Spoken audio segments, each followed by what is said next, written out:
Can you give us just a bit of a history of Governor's Camp? Well, Governor's Camp is a place where the old colonial governors had reserved for them. It wasn't a camp then, it was a camping site, and when they got tired of governing or misgoverning, whatever it was, they sent their ADC up here who erected some tents, and eventually they came down and enjoyed a few hours or days or weeks of peaceful country existence. And this place here, this actual site, was always reserved for Government House. No other camper could come into this. Well, can you explain to our Americans exactly what are you trying to achieve here at Governor's Camp? Well, the idea is we try and make it as much as if you had your own private camp. As you know, we have pull and let goes and showers, hot showers in the camp, and we try and fit out the tents as much as possible. But you are under canvas, and the animals come straight into the camp, and you sometimes get elephant or buffalo or hippo right next door, which you can see in from your bedroom window. And the idea is that it's going to be your camp. If you go out there and have something interesting in the morning on a game drive, you don't have to return for breakfast at a set hour. You can come back at 11 o'clock or even 12 if you like. All I say is we don't serve breakfast after lunch. Well, many Americans, when they think of a tented camp, they think of something like an army camp.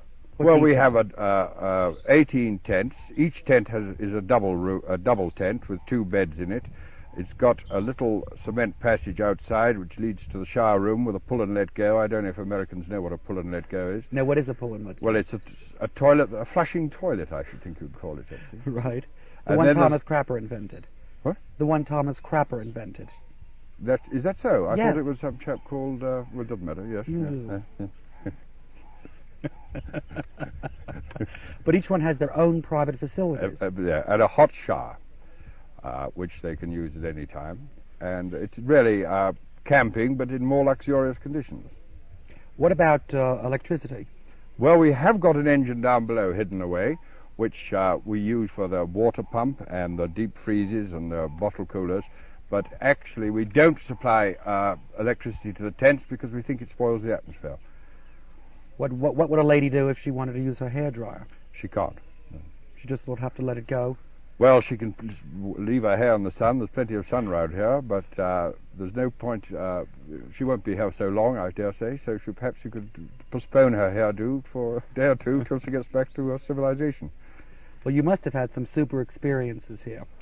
Can you relate a few of those to us? Well, most of them have been down in the boat.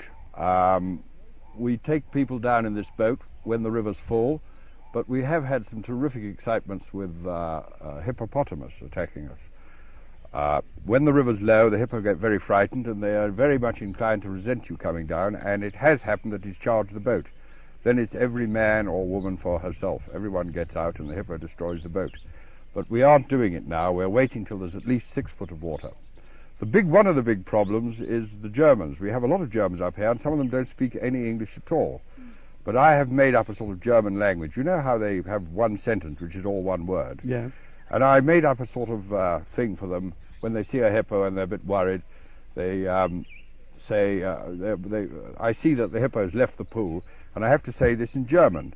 And the way I say it now is, okay, puffen, panten, fahnten, offen, focken.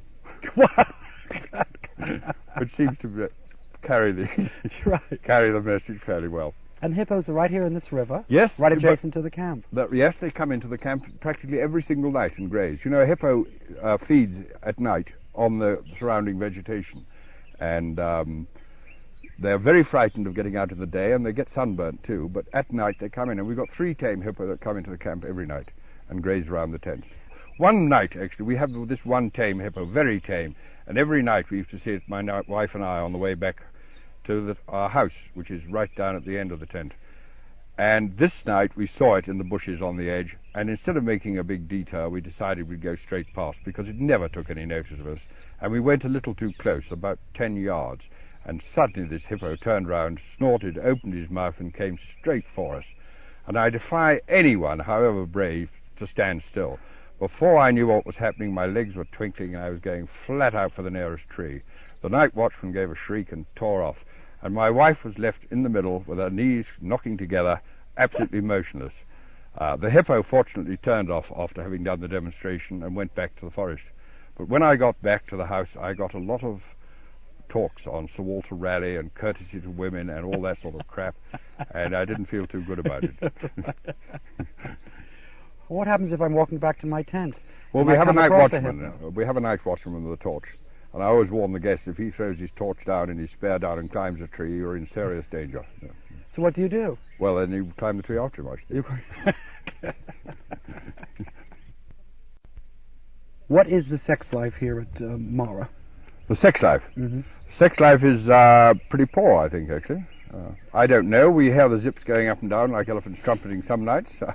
They are very noisy zips, and if you do leave your tent, you have to be terribly careful, otherwise the whole camp knows. Really? Yes. Well, how do they know? From the Because zips? you hear this zip like that going up. Well, do you permit hanky-panky to go on? We don't really try and stop it, but we don't encourage it or we don't stop it. Everyone is entitled to their own views. Well, is it true that someone tried something with a hippo in their tent? Tried to do something with it? Yes. No, I never heard that one, actually. I think the hippo tried to do something with them.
Malampuki, how would you go about marrying a girl? Is the first step asking her father?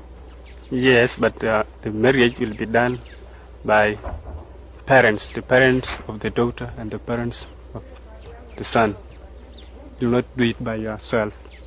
The parents will do it. Do you have anything to say about it? If you would want to marry a particular girl, Yes, would you tell your father that you'd like to marry this girl? And then your father would ask the girl's father? yes, that's what we'll do, or else your father can just choose a girl for you and ask you if you like her. Then he will contact the parents of the girl so that they may agree with you to marry her. And let's suppose they did agree. Do you have to give cattle or goats for the girl? Yes, you'll have to pay the dowry, 9 heads of cattle and few number of goats and sheep too. During the marriage ceremony, you will particularly call your age group and maybe the elders too. You'll have to kill a full grown-up ox for them and prepare some native wine for the elders to drink and make plenty of food. There will be performances of dances, traditional dances for the ceremony. How old do you have to be a warrior? And what do you do when you're a warrior?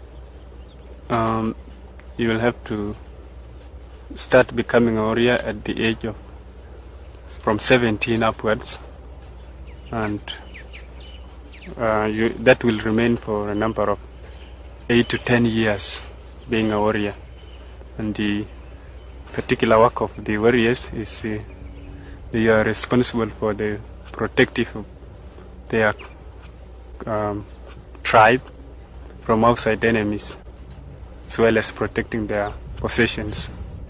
And is it true that age groups eat together? As a warrior, you wouldn't eat with an elder.